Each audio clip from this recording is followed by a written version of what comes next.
Shalom, everyone. And this week we're starting a new book of the five books of Moses, the book of BaMidbar, Numbers in English.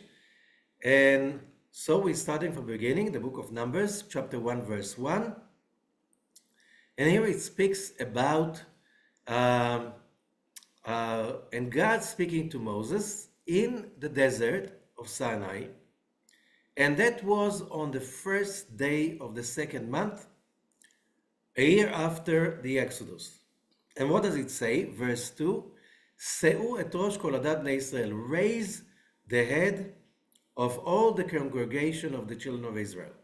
We already had the term before, but here it's getting really clear to the whole parasha and the whole book of BaMidbar.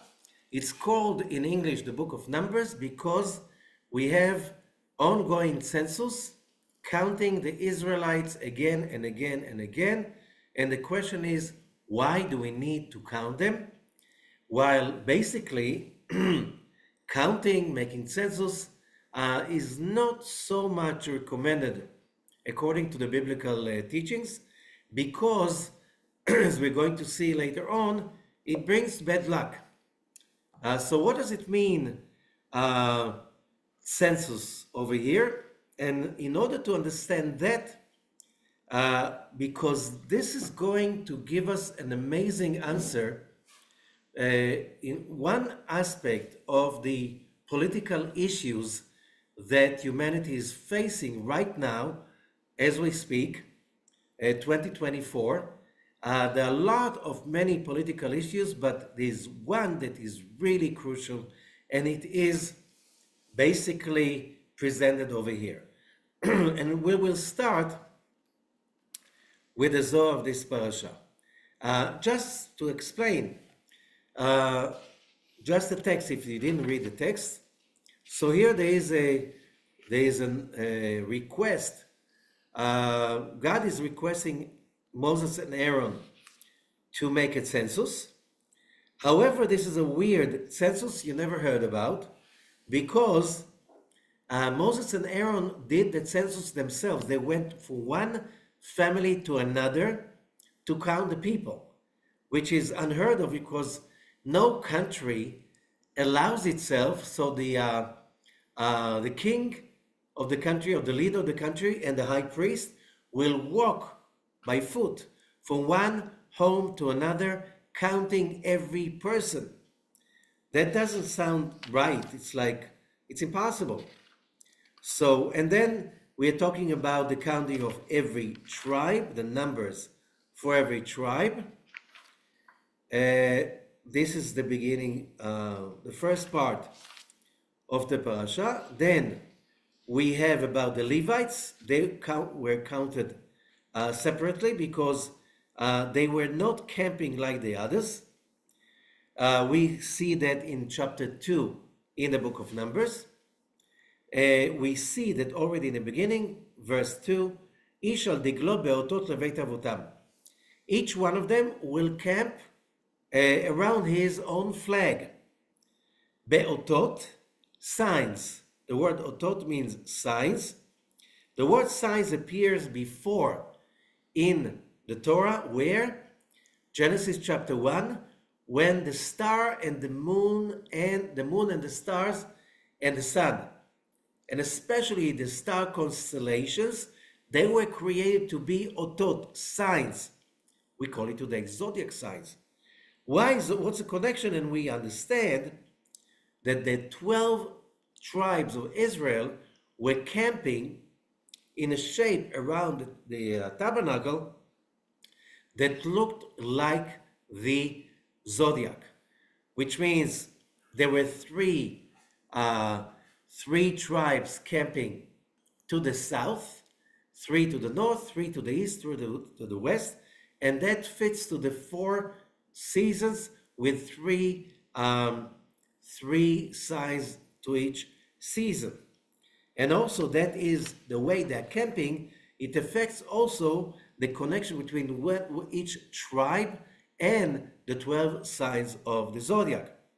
Now, if you go, let's say, to excavations in Israel from the 5th and the 4th, 5th, and 6th centuries. At that time, not many people realize it. A lot of people think that during the destruction of the temple in 70 CE, the second temple was destroyed and all the Jews went to exile. This is not correct. And the 4th and the 5th and the 6th centuries, there was still almost a Jewish majority in Israel of that time. It was then a Roman province, but you can find a lot of synagogues that were built during that time. All of them had on their floor mosaic of the zodiac signs. Today, a lot of synagogues have 12 windows with murals of the 12 tribes of Israel. So you see the connection between the two. Exception is the synagogue in En Gedi by the coast of the Dead Sea. And over there you have the list on the floor, the list of the tribes, 12 tribes, and the list of the 12 signs of the zodiac. So there is a connection between the two in the Jewish tradition. And here it's also being explained how the camps were traveling when the whole nation was traveling with the Ark of the Covenant from one place to another. So we have the way they were camping, the way they were traveling, in which order. And then there's a census of the Levites that continues in next week's Parashah. Okay, and the Levites, as we said, they were camping around just in the vicinity of the tabernacle, and they did not count of the 12 tribes of Israel. In this section, BaMidbar does not count the Levites. The Levites did not have also a designated territory in the Promised Land. They had special cities. So let us explain what's in it for us, because otherwise it is a very, I won't say even boring parasha, because why would I have to know, why do I need to know the number of people in the tribe of Shimon or Menashe some 13th century, some 33 centuries ago? Who cares about it? So here the Zohar gives us an introduction through which we will understand, as I said before, one of the biggest problems of our society in general, in world politics, in understanding what can be the most functional government structure. And let's see the answer of the Zohar. And the Zohar says as follows. I'm reading from the first verse of the Zohar, Parashah Sulam, of the commentary of Rabbi Ashlag, but I'll read first the original text in the Zohar, in Aramaic. וידבר אדוני עם משה במדבר סיני בעול מועד, רבי אבא פתח, ויברא אלוהים את האדם בצלמו. Rabbi Abba opens another discussion or another gate of understanding, and he's quoting from Genesis chapter 1, and God created Adam in his image. היקרא יתמר תחת זה, בשעתה דברה קודשה בכול האדם, עבד לבדיוקנה דעילאי ותתאי. והווה כליל מקולה, והווה נהורי נעיר, מסייפה אלמה עד סייפה אלמה, והווה דחלין כמי קולה. Translation into English. Rabbi Abba opened and said, when it speaks about the creation of Adam in his image, we already learned many times about this verse. However, come and see, when God created Adam, he made him in the shape of the upper worlds and the lower worlds, which means Adam's structure was according to the structure of the tree of life. והיה כלול מכולם, he was included of all of those forces. והיה אורו מאיר מסוף העולם עד סוף העולם. And the light shining from Adam was shining from the end of the world to the other end of the world. which, by the way, what does it mean, the end of the world? You walk to the end of the world and you fall over there, and the light doesn't shine beyond the end of the world. So we learned many times before when we are talking about Adam in the Garden of Eden, we have to understand that if Adam was tall up to the sky, his light was shining from the end of the world to the end of the world. Um, we're not talking about the physical being. And if we already learned that in the Garden of Eden there were only two trees at that stage, the tree of knowledge and the tree of life, and we can't find trees like this in any botanical garden or any nursery around the planet. So we should understand that these are hints that the Garden of Eden was not on this plane on the physical earth that we know. It existed in another dimension, and therefore Adam was not a physical entity that can have any expression of physicality like we know today. We are talking about Adam as a source of humanity, but at this stage, it doesn't look like what humanity looks like today. Because if the light shining from Adam was shining to the end of the world, whatever that does that mean, we're not talking about something in our dimension. And then we continue to verse 2. We already explained that issue, but we have to contemplate on this verse. ויברא אלוקים את האדם בצלמו ובצלם אלוקים ברא אותו, כיוון שמר בצלמו. Since it says that God created Adam in his image, what does it mean? Again, God created Adam in his image. In his image, he created him. Why mention it again? And the answer is, ומשיב, אלא ודאי שתי מדרגות היו באדם. We have to know certainly that Adam had two aspects. He was included, as it says in the end of the verse, זכר ונקבה ברא אותם. Male and female, he created them. Which means, why in his image? Twice. One is the male aspect and one is the female aspect. Which means Adam, already in the beginning, was created male and female as one. Had two genders, but they were one entity. So when it says he created him was the male image, and he created them, that's a female image. And therefore, we understand verse 3, there were two shapes, two structures, male and female, and it says clearly in the verse itself, זכר ונקבה ברא אותם, male and female, he created them. So Adam, whoever says that Eve was taken from Adam's rib, does not understand Hebrew.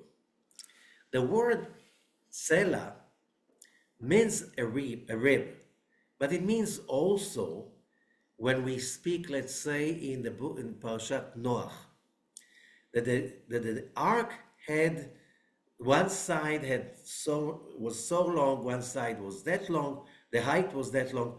The word being used is for the side is Selah. Selah is more used in the Torah as a side. And that is really clear when we understand that already in the beginning, chapter 1, Adam had two sides, male side and a female side. And the word rib is used for Selah as a rib is used differently. In this case, this is really clear. We're talking about a side and not a rib. So whoever translated to English that Eve was taken from Adam's rib did not understand Hebrew, which means that she was the female side of Adam, and they were separated, which is another issue to explain why there was a need for that. So Adam was included of both sides, male and female, which is chesed, grace and kindness, and judgment. That's the two sides. So otherwise, Adam would not be complete. Liyot shalem bakol. That's the way Adam could be shalem, complete. Verse 4. והיה מסתכל בחוכמה למעלה ולמטה. And Adam had the ability to see wisdom above and below, unlimited. Because of the sin, the wisdom left him. And then he could see only through the limitations of his body. And that means that since the sin of Adam, we are not that Adam that lived in the Garden of Eden. We are confined to the physical body, to the physical brain, that they play with us, and we can see the universe only through what our senses and our brain allow us. And this is very, very, very limiting. After that, Adam gave birth to sons from above and below, which means Abel was from above, Cain was from below. ולא נתיישבו זה וזה בעולם, they could live together, and nothing was left from them. עד שהוליד בן, דהיינו שת, till Adam gave birth, brought to the world a third son, Seth, וממנו נשתל העולם, and the world was basically established upon Seth. Seth comes from the Hebrew tashtit, foundation. ועם כל זה, so now finally the Seth started humanity as we know it. However, verse 5, the physical, mundane world was not shalem, was not complete yet. ולא נמצא בקיומו, it could not be established. You know, sometimes you plant a tree, but you don't plant it properly, and when there's a little wind, it's starting to move, and it's not stable. You know, you didn't plant it properly. It's not, it can be uprooted very easily. So the world was not founded properly, was just initially by Seth, it was not complete yet. עד שבא אברהם ונתקיים העולם, till Abraham came, and the world was finally established. Why? עד שאברהם נמצא בעולם ואחז בו בעולם ביד ימין שהוא חסד כמי שאוחז בימינו של מי שנפל. Abraham established the connection of humanity to chesed. And this says as though it's like somebody is like, he's standing but he's not stable, he's wobbling side to side, and somebody comes and holds his right hand. That was Abraham. So now he was holding the creation, humanity, at the right arm.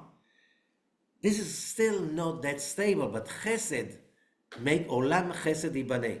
The world is established and built upon grace and loving kindness. By Yitzchak, but that's not enough. It still can be, with a strong push, it can fall apart. By Yitzchak, then Isaac came. ואחז בידו של העולם בשמאל. And Isaac set up another side, holding Adam in its left. Judgment. Because just chesed is not stable.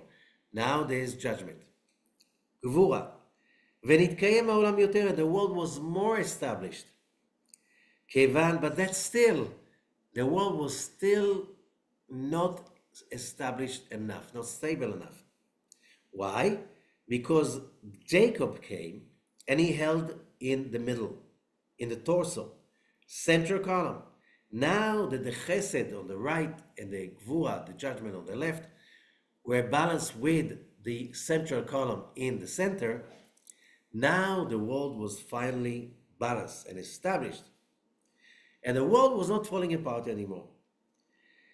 In Kozeh, with all of that, the world was not yet established wholly, completely. עד שיעקב הוליד 12 שבטים, till Jacob gave birth to 12 sons, the beginning of the 12 tribes. That made the world more established. Now we have 12 sons representing, if Abraham, Isaac, and Jacob representing right, left, and center in every human being, now the 12 suns represent 12 aspects of every human's characteristics and calling, which are the 12 signs of the zodiac. And it's not that if somebody was born an Aries is completely an Aries. We have also the rising sign, the different houses, and so on. Every human being is a composition of all 12 signs of the zodiac. That's how we learn from the Book of Formation. And that had to be completed when finally, when Jacob is coming down to Egypt, they are already 70 people, corresponding to the 70 nations of the world.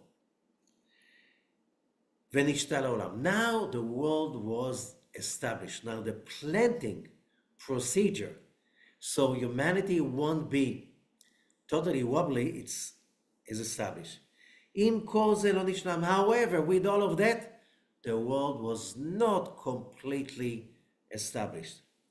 What was missing?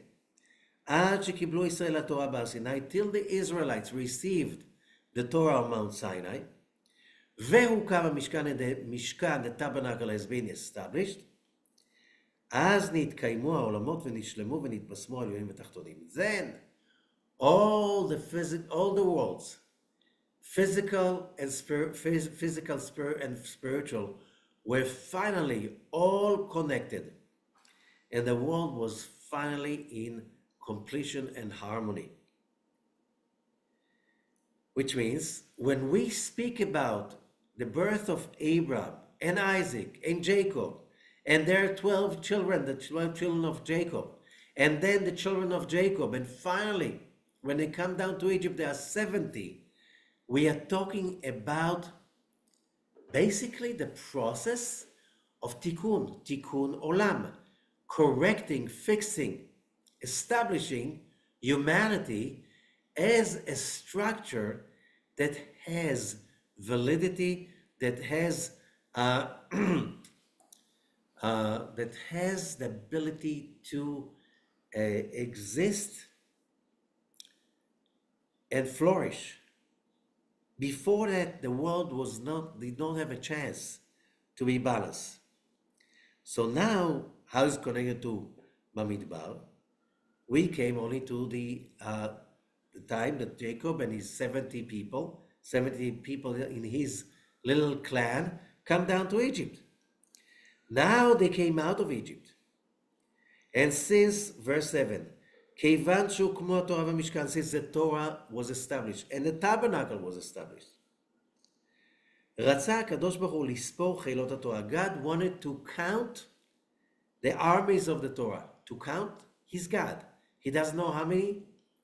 So we have to understand that the word lispo has few meanings. One of the meanings is to count. But the other meaning, the word lispo comes from the same shoresh, the same root as sephirah, emanation. We also in the middle of the counting of the Omer, sephirat haomer. So of course God does not need us to count to make a census so he would know the registry. He is the Almighty. He's everywhere. He's everything. He has the information. He is the information. He's, according to the Maimonides,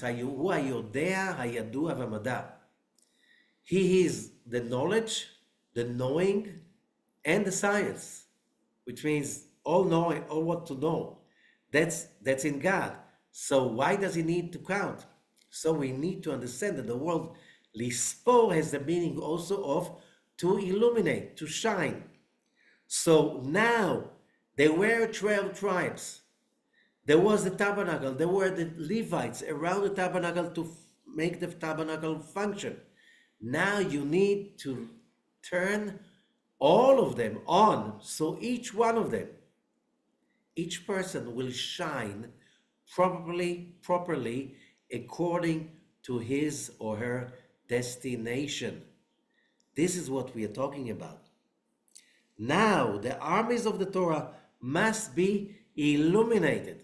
It's not lispo in the meaning of to count, but lispo in the meaning of to illuminate each one of them, to make them shine. But there's another meaning. soon. Bore. So why do you have to count them? Why do you need to send Moses and Aaron to count them? Come and see, verse 7 in the Sulam. כל דבר צריך להתיישב במקומו. Come and see. Everything in this world must be established in its own unique position. דהיינו, how would that happen? לקשר הענף שלמטה בשורשו למעלה. That every physical entity must have a spiritual identity, which means, like, we know, let's say I'm looking at the screen of my computer and I am looking at an internet site. It looks well designed, maybe not. It has valuable information, maybe not. Still, I see a picture on the screen of my computer or smartphone. However, this cannot exist unless there is a URL connection that connects to the cloud where the site sits really. And the way the site sits in the server, it doesn't look like what I see. I see just a reflection of all the numbers and letters and computer programs and codes that there are in the server on the cloud. Okay, so this is exactly how the world is structured, the world we know. Whatever we see, whatever we perceive, a house, a tree, a shrub, an animal, a cloud, they appear on the screen of my physical universe. However, each one of them is sustained or basically has a code. The code sits in the upper world or in the cloud. Okay? So without connecting everything in the physical to its source in the cloud, it doesn't exist. It doesn't exist. It will wilt. How do you do that? You have to mention it with the mouth, which means the computer, you need to give it a name, right? You need to give, every site has a precise name, which is a combination of letters and numbers and so on. That's the name of that site. That's called a URL. That's the name of the site. And usually you have to buy it, okay? Because it's a property. It's an intellectual and an electronic property. The same thing over here. אף כאן רצה הקדוש ברוך הוא לספור החיילות של התורה והחיילות של המשכן, כדי לקשר את ישראל בשורשם למעלה. Which means the whole process was not a census for God to know how many are we. No, that was giving to every person among the Israelites, every human being in the camp, his own connection to the force he represents in this physical world. And then, וכולם הם כאחד, now they will be all one. ואינם נפרדים, they're not separable. זה מזה, והכל כעין של מעלה, שהם הרי שורשיהם, תורה ומשכן, הם בזיווג. אינם נפרדים זה מזה והולכים יחד. ומשום זה ישראל שמצוותיהם של זרע פי ומלכות, עולים בחשבון שיהיו נודעים אצלם. Okay, so now, what does that mean? Every person, when Moses and Aaron came to visit each family among the Israelites to make a census in person. Why? It doesn't look normal. You know, you have to have, like, you know, in the Census Bureau, to have special people that can walk long enough every day, and they will make the hard job of walking from door to door and search in the house and count how many people live in this household. Why do you need the king and the high priest to do that? When they came, the Zohar said they had to not just count. That was a byproduct. The real product was to give and establish the name of each person. And what does it say in the Torah? Verse 2. Seu et rosh kol adat bnei Yisrael. Raise the head. What does it mean, raise the head? Let me explain what does it mean. For many, many, many generations, most of the world was controlled, ruled by a structure that was called empires. An empire was a political structure that was started from a group of people that were more united than its neighbors, more powerful than its neighbors, and because of that, they simply invaded across the boundaries of their original place till finally they conquered many, many other nations and they created an empire. Sometimes empires were created by marriage and sometimes by other political tricks and stuff like this, but the people who ruled the empires were basically a very privileged elite, like the British Empire, the Austro-Hungarian Empire, the Ottoman Empire, the Russian Empire.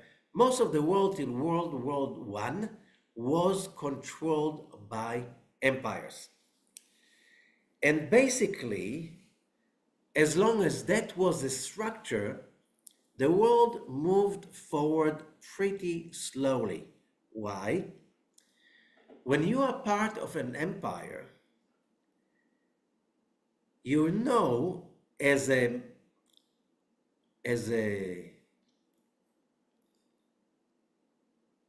person that has maybe, I don't know if it's called citizenship, because civil rights were not that common in the empires. As I said before, there was the privileged elite who ruled the empire. They basically had the huge properties. They basically owned all the main sources of income in the empire. And most people were basically low class who served the elite of the empire. What does that mean? That people did not feel any real true connection to the empire. If the empire will fall or not, who cares? Who cares? And many times big empires tried to get the people living in the empires get together under one religion, one idea, and there were all kinds of trials along history. For instance, in the Islamic empires, so the head of the empire was the Khalif. He was representing Muhammad, and there was an idea that everybody would be rally around that idea.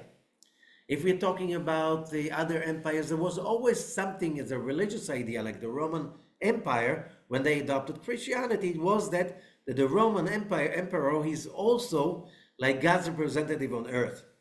Very similar idea. What is the idea? That everybody will rally around an idea that is bigger than the empire. However, those empires were not really genuine because people didn't really feel that the people of the elite really are there to serve them. They basically felt being the servants. And how do you know? You look at the structure of the empires. Corruption was the main idea. What's an empire? It's a place of corruption. Few people had more rights, and the rest of the people were simply, few people had the license to rob the others. What's the problem with empires? The moment you belong to an empire, you don't feel so much ownership, and therefore you don't feel like you were created in the image of God. Remember, Adam was created in the image of God. All of us, we are coming from Adam. We are sparks that were intrinsic part of Adam before the sin. Now came the sin, and now Adam broke into many sparks, and each human being is a spark of Adam. So after World War One, the empires fell apart, and a new structure came out, a new political structure. It started earlier, but that came really fast. The nation state. Nation states are much more uh, successful materialistically. Why? Because the moment you elect democratically your elected government, and there's a social mobility, and there's less corruption, and also you feel that the people in the government, they represent your interests. So what's the result? The world production started to rise tremendously to very high levels. Why? Because people felt ownership, belonging. So what does that mean? Here we come. Parashat BaMidbar is about the creation of the first nation state. First nation state, true nation state, Israel. And what happens over there? Moses and Aaron, the king and the high priest, they go door to door in order to raise the head of the children of Israel, which means each one of them, each person was told directly by the king and the high priest how important he or she is to the collective, to the nation. And look at that, the idea is Adam, Abraham, Isaac, and Jacob, 12 signs of the zodiac. Then you have 70 nations. We are talking a structure of branching, which means each branch, every human being is a unique branch of the great tree of life. That's a picture that you start to visualize. 3, 12, 70. Each of the 70 is branching out to many, even millions. The Israelite nation, we're talking about, they were close to 3 million. And each branch has an important individual task. Some of them, it's mentioned, they were the great artists of the tabernacle, the portable temple in the desert. Some of them were the priests, the Levites, and still each person has his own tikkun and calling and unique job in the complete picture. When the high priest and the king of the nation come to you personally and tell you how important you are, they raise literally your head, which means from now on, when you walk around outside on the street, your head is much raised because you were told by the king and the high priest how important you are and how we can't live without your productivity. You have ownership, you have responsibility. So it's not just counting, it's about you being taken into account, and you have to commit, and you have accountability. Again, count, which means the light that you shine is unique, individual, and no one can project the same frequency as you are because you are unique and there's nobody like you. When we come to today's political structure, when people feel alienated from their own government because of you feel that your government does not represent your ideology or whatever you are, this is a result of a terrible, terrible war that is going on since, we can say, since the 60s, of 1960s of the 20th century. At that time, many historians say that after a few rounds, the world was divided into the democratic society and the non-democratic society. And the non-democratic empires, like the Soviet Union, realized that you cannot win against the nation states because people fight much better when they fight for their own country, nation, ideology, family. While people fight for an idea that basically the ones who gain from it is the top elite like an empire. If you just realize the Soviet Union was run like an empire. Many nation states, like many empires. However, there was a privileged elite. They took everything. They had the power. They had the say. The people were not asked anything, and they were told all the time. In this case, when you're trying to get everybody to be the same, people don't feel that they owe you anything. And therefore, the democracies always won. The idea was how to break the connection between democracies and their nations. So, terrorism started. What did terrorism do? When you put terror on people, they start to hold on in fear, terror, into their own individual needs. They cannot see the needs of the, the collective. They are basically becoming more selfish. More than that, because the governments are threatened, they begin to take more and more rights and freedom from their citizens. And when you start to have all kinds of crazy ideologies running around that are basically a lot of money is being given to create a strife between different factions in every nation state. And what's the result? We're coming to our generation in which our day and age right now that the nation states do not function properly anymore because the people do not trust the nation state governments anymore because of the threats and so on.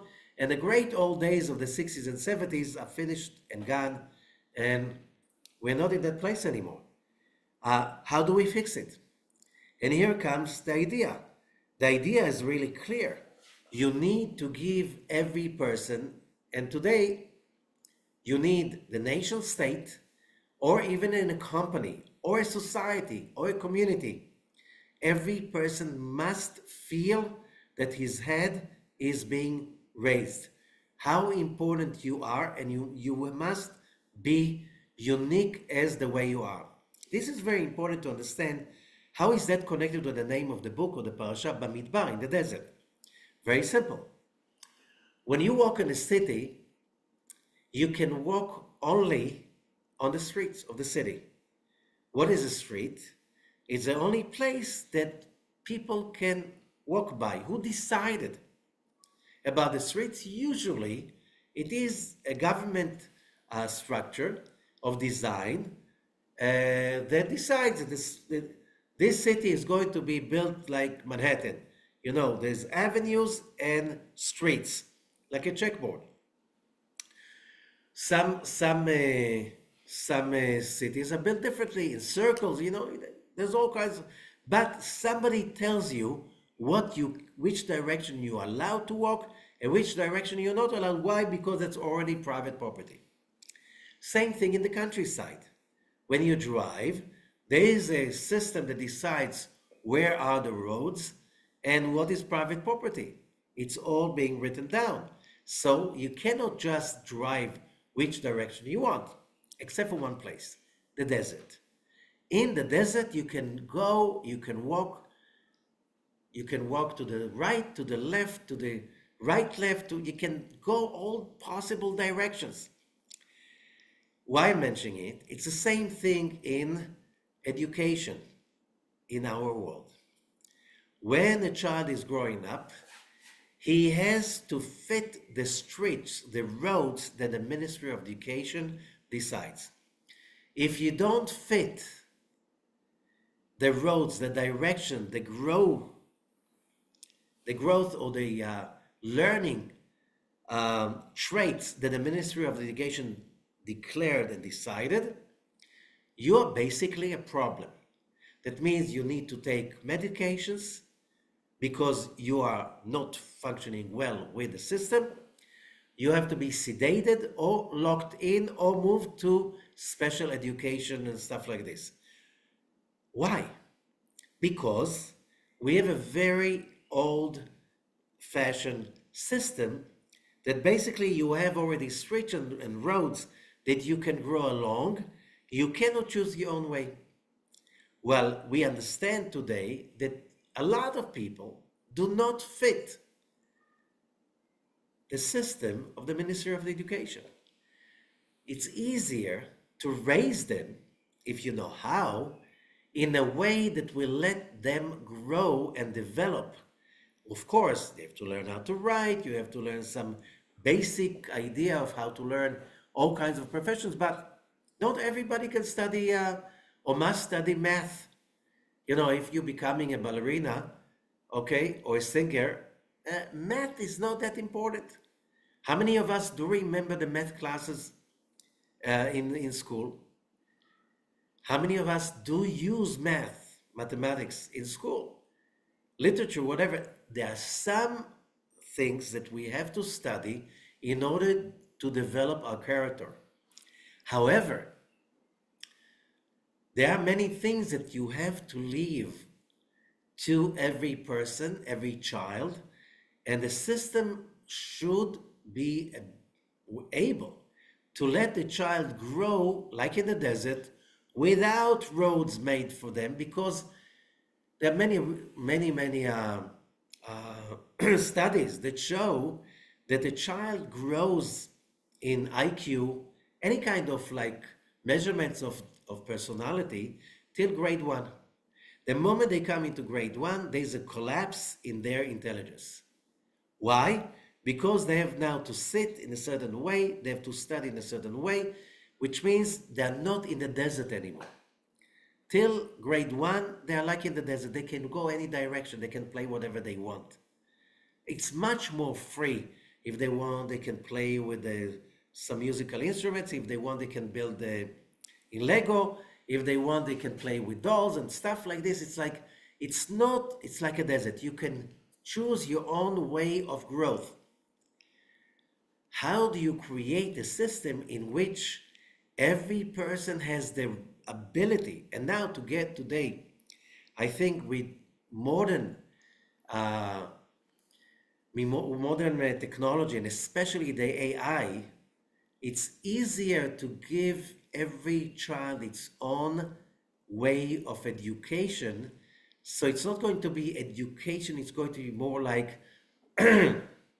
feeding the intellect, the heart, the ability of every child till they become a mature and productive human being. The same time, because otherwise it is oppression in a way. At the same time, you have to reconnect every person with a system of government that makes every person feel that they're being accounted for, taking into account that you have a personal connection to your own real democratically elected government. The moment you, as long as you don't have that, when you have a philosophy that democracy is a terrible way, and who are the masses, the people, to decide about the destiny? They should be professionals who will decide what's good for everybody else.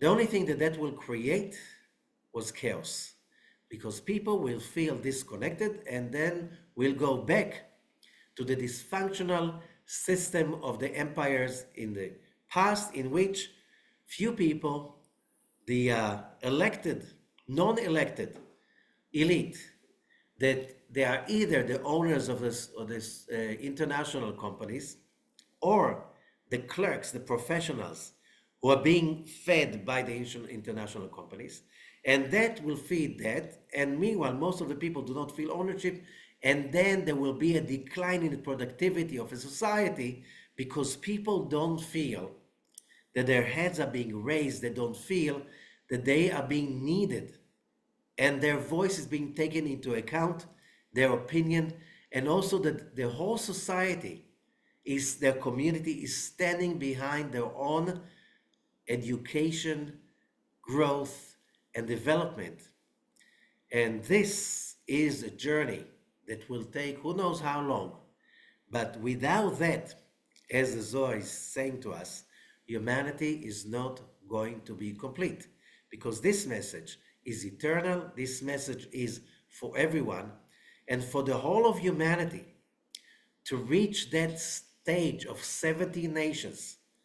Okay, 12 tribes of Israel, 17 nations, and so on, and everything will become one big tree of life with the understanding that every branch and every branching of this branch, till it comes to every individual, has its own valid, powerful, spiritual, and also functional place in the tree.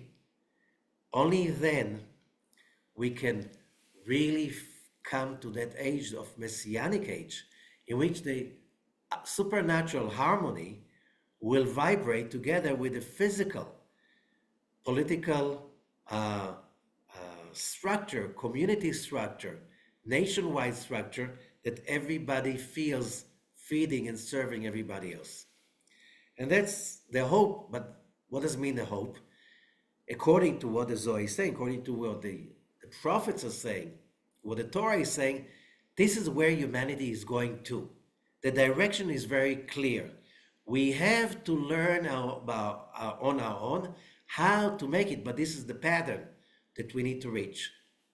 Thank you, everyone, and good luck for all of us because we need a lot of patience, a lot of creativity, a lot of faith, as the Zohar is saying, to trust that system of history that is moving forward till finally we're going to see that harmony coming up to the surface, and that's a messianic age.